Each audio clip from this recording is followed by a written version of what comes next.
მოახლოვდა აღსასრული ჟამი. მარიშკა კობოტაძე სტუდიაში. ეს გადავდო. ასეთი გამოცხადებისთვის ძალიან დიდი მადლობა. არა მშის კაცო, I do this every day. როგორ ხარ? კარგად. ხო, მოკლედ, დღეს ჩვენ გვყავს მარიშკა სტუდიაში, იმიტომ რომ ვისაუბროთ ძალიან აქტუალურ თემაზე, როგორიც არის აბიტურიენტების გამოცდილება წინა საგამოცდო პერიოდში. პირველ რიგში მინდა რომ შენი თავი წარუგვიდგინო და გითხრა ვინ ხარ, რამდენი წლის ხარ? რა შვები ვაფშე რა წარმოადგენს? აკრას ვაკეთებ. აქ რა გინდა საერთოდ? პირველ რიგში გამარჯობა და მოგესალმებით ყველას. ჩემი სახელია მარიშკა. ერთი კვირის წინ დავამთავრე სკოლა და ბოლო აკორდზე ვარ, იწყება ეროვნული გამოცდები. ანუ ახლა მომზადება დაასრულა და ახლა მეცადინეობის სტადიაში ხარ ხო? ანუ რაც უკვე ისწავლე მასწავლებლებთან და რაღაცა. გადამეორება. გადამეორება. ზაფხული როა? ზაფხული არის. ანუ ზაფხულში რანაირად მეცადინეობ გეხოთ, ანუ მე გამოცდები მქონდა მაისში. და ანუ მაისამდე მართლა ძალიან ბევრი ვიმეცადინე ძალიან, ანუ აი და მე შევა დავისვენ მთელი ზაფხული 3 თვე მქონდა, ხარალო. აი ძალიან მაგრა ვისვენებდი და ეხლა ივნისი ახლა დაიწყო, როდის გამოცდები? ივლისში იწყება. იწყება. Oh my god. კაი და ივლისში იწყება და რა Please, let me tell you something. Let me tell you something. All right. Let me tell you something. რანაირად მეცადინეობ ზაფხულში, ანუ აი რა შეგიძლია მითხრა, ან უთხრა მაყურებელს ეგეთი რაღაც ხერხები, რა შეგიძლია გამოიყენო და როგორ შეინარჩუნო мотиваცია, როცა შენი თანატოლებიც იგივე დღეში არიან, მაგრამ აი თქვა დაძმა თუ ყავს ან რავი მეგობრები, რომელიც შენი ასაკიდან დიდები ან პატარები არიან. გრავი გარეთ არიან, თამაშობენ, ზღვაზე მიდიან, თაში მიდიან, რაღაცა და შენ ზიხარ და მეცადინებ, ანუ რანაირად. კი, ნამდვილად ეგრეა. мотиваციას როგორ ვინარჩუნებ? ნუ ძალიან ბევრი მეთოდი მაქვს უკვე ამ წელს გამოცდილი, იმიტომ რომ თავად მინდოდა მეპოვა ის ერთი, რომელიც დამეხმარებოდა დროის პროდუქტიულად განაწილებაში და ეფექტიურად სწავლაში. აი, უამრავი მეთოდი არის, რაღაც უზარმაზარი სახელებით, დარწმუნებული ვარ, რომ TikTok-ზე ყველას აქვს ნანახი, study talk to მაგ ჰეშტეგის ქვემოთ. და ბოლოს დავამტკიცე, ვიპოვე ის ერთი მეთოდი, რომელიც მე ძალიან მეხმარება. ეს არის 25 წუთიანი ინტერვალებით დაყოფა. ანუ ეხლა ინდივიდუალური არის, ჩემი გამოცდილებიდან გამომდინარე, მე ცოტათი რაღაც შეჯიბრი თუ არ დავინახე competition. შეიძლება მარტივად ინტერესი დავკარგო. შეჯიბრი ვისთან? საკუთარ თავთან. მართლა? Yep. Okay. ანუ ეხლა ძალიან მარტივი არის რა. როდესაც გაქვს დრო 25 წუთი, გინდა რომ გაქვს დასახული მიზნად, რომ აი ახლა უნდა მოვრჩე და გავაკეთო 3 გვერდი მაგალითად. თუ ამ 3 გვერდს ვერ გააკეთებ 25 წუთში, დაკმაყოფილებული არ ხარ. მაგრამ თუ გააკეთე, it's like an achievement. Boost. Yes, boost of energy, motivation and all that. და ეგ მეხმარებოდა ძალიან. 25 წუთიანი ინტერვალები, მერე 5-10 წუთი დასვენება, შეგიძლიათ სცადოთ, მე ძალიან გამომადგა. ანუ ტაიმერს აყენებ? კი. და როცა დარეკავს, ანუ უბრალოდ და მოიცა, მერე ანუ ეგ მომენტი არა გაქვს, რომ აი ამოწმებს, სულ რამდენი წუთი დამრჩა? არა, იმიტომ რომ მაგ დროს ორიენტირებული ხარ, რომ მაგ დროში რაც შეიძლება სწრაფად იმუშაო, მაგრამ თან პროდუქტიულად. Okay. It's individual. კლასში გამოვირჩიოდი იმითი, რომ აი იმდენი კონსპექტი მქონდა გაკეთებული ყველა საგანში. სპორტში არა. სპორტში რო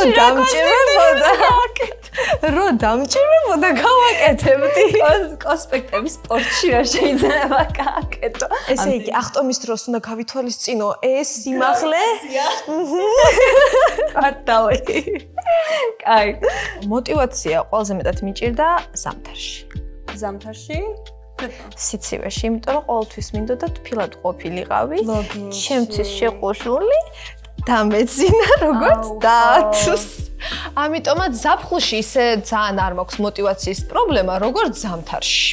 სოციქსელებს ხო თქვათ აი არიან მშობლები რომ მაგალითად აი Wi-Fi-ის პაროლს აყენებენ და არ გეუნებიან რომ დაგაძალან მეცადინეობა თქვათ ან Wi-Fi-ის გამოგირთავენ ან ტელეფონს აგართმევენ ანუ დაგიბლოკავენ რაღაცა კონტროლს აკეთებენ ახალგაზრდებზე, ბავშვებზე, სტუდენტებზე რაღაცა რომ ეგ დააძალონ რომ ეკნან ანუ რამენაირად არსებობს ან შენ გამოგიყენებია ისე რა ქვია სოციქსელები რომ არ იყოს დამაზიანებელი შენთვის და მშობლებს არ უბიძგოს რომ აი ამ ზომებს მიმართოს რა ეხლა social media biggest part of our lives depends on that სოციალურ ქსელებში ვარ აქტიური ან ძალიან აქტიურიც არ ვარ მაგრამ არც ვაიგნორებ. როდესაც მაქვს თავისუფალი დრო, შეუძლებლად შემიძლია რაღაცებს ვუყურო. ნუ შემიძლია ეგ დრო პროდუქტულადაც გავატარო, არაპროდუქტიულადაც, მაგრამ ვცდილობ, რომ იყოს მაქსიმალურად სარგებლის მომტანი. აი წეგანაც ვახსენე TikTok-ზე study talk. მაგ ჰეშტეგის ქვეშ არის ძალიან ბევრი კარგი მასალა, რომელიც გეხმარება შენ თქვათ, რაღაც ფორმულის სწავლაში, გაგებაში, გააზრებაში, მაგრამ ერთი ან სკროლვა და სხვაგან თუ მოხვდი სხვა პლანეტაზე იმ გაგებით, რომ სხვა კონტენტი იწყება, მაშინ უკვე 15 წუთი გადაიზრდება 2 საათნახევრად. ეხლა როგორც ვცდილობ, რომ გავუკლავდე ამას ტაიმერით. ისევ კი მარიშკა და ტაიმერი best friends forever yes დროის შეგრძნების მხრივ მეხმარება ეგ და თან ნამუსეც მაგდებს რა ხო მაგრამ აუ ტაიმერი თვითონ აპლიკაციებსაც აქვს ანუ ეგ აქვს ცადე არ გამოდგა რატო არ გამოდგა მოიცა ანუ რაზე ვსაუბრობ მოიცა გეტყვით ხა ესე იგი ანუ ნახე თვითონ ეხლა მე iPhone-ის მომხმარებელი ვარ და აი Oh, Marishka!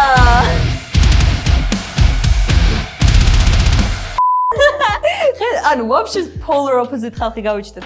კაი, ცისფერი და წითელი. ხო იცის თამაში რა არის water and fire and water. მე ეგრევე იმაზე წავედი რა ქვია, ალმარის თამაშებზე. No. ეგეთი მტრებიც არ ვარ და ხო. არა, მან დარი ეგ ფერები. კაი, გადავუხვიეთ თემას. მაგრამ ანუ აპლიკაციას სეტინგებიდან შეგიძლიათ შეხვიდეთ და დააჭიროთ, რომ ანუ რაღაცა აპლიკაცია შეუზღუდოთ მოქმედების ვადა. მაგალითად, მე მაგ დაყენებული Instagram-ი, TikTok-ი და Facebook-ი, რომ 1 საათში ამომიხტეს ნოტიფიკაცია, რომ შენ გადააცილე ტაიმ, ანუ დანიშნულ დროს და გამორთე. მაგრამ გონი შენთვის იმიტომ არ მოქმედებს ეგ, რომ გაძლევს იმ options, რომ ignore the limit. და მაგას რო აჭერ, всё. თან today-ო, მთელი დღის განმავლობაში თიშავს მაგ ლიმიტს. ხვალე რა, ხვალიდან. ხო იცი დიეტაზე რო იძახიან, ანუ ხვალიდან დავიწყებ, ხვალიდან და ხვალდელი დღე არ დგება. არ დგება. ხო და არ დგება. არ დგება. ხო და ეგ არ მოქმედებს და ალბათ მაგით. სიმართლე გითხრათ არის აპლიკაციები ნამდვილად და გადმოწერილი მაქვს და ვცადე კიდევაც, მაგრამ ისეთი პროდუქტიული, იცი რა, ზედმეტი მეხსიერება რატომ უნდა დახარჯო ტელეფონზე, როდესაც გაქვს შენ თვითონ ტაიმერი აპლიკაციად დაყენებული. მე პრობლემას არ მიქმნი და კომფორტულიც იყო და მეც აღარც არ მჭირდებოდა, იმიტომ რომ მე ეგრევე ნამუსზე ვარდებოდი, რომ რას ვაკეთებ, უნდა ვიმეცადინო, დროს რაში ვხარჯავ, გამოცდებზე რას ვიზავ და ნუ არ დამჭირვებია რა აპლიკაცია პირდაპირ ტელეფონიდან. კაი. ნებისყოფა ქონია. ჩემზე მეტი ნებისყოფის ქონე ადამიანი გძანდებით. ქალბატონო მარიშკა, ძალიან გამიხარდა რომ დამითმე დრო და გვესაუბრა ესეთ საჭირო როტა საკითხებს. გამოსადეგი რჩევებიც მივიღეთ და რავი, ჩემი აზრით დღეს სულ ეგ არის. თუ მოგეწონათ ეს კონტენტი, გვითხრით შემდეგ ვიდეოში რაზე ვისაუბროთ და ჩვენ დავუბრუნდებით სიამოვნებით, რომ ძალიან ბევრი თემა არის ჯერ კიდევ განსახილველი ჩემი აზრით. და რა თქმა უნდა, გამოიწერეთ არხი, დაგვიწერეთ კომენტარებში კიდევ რა გაინტერესებთ, რომ რაზე ვისაუბროთ, რა თემებს შევეხოთ და მომავალ შეხვედრამდე. მადლობა მარიშკა. მადლობა თქვენ. მადლობა მარიშკა. წავედი მე, მუდმივ მეცადინო. სადაც ჩემი წიგნები.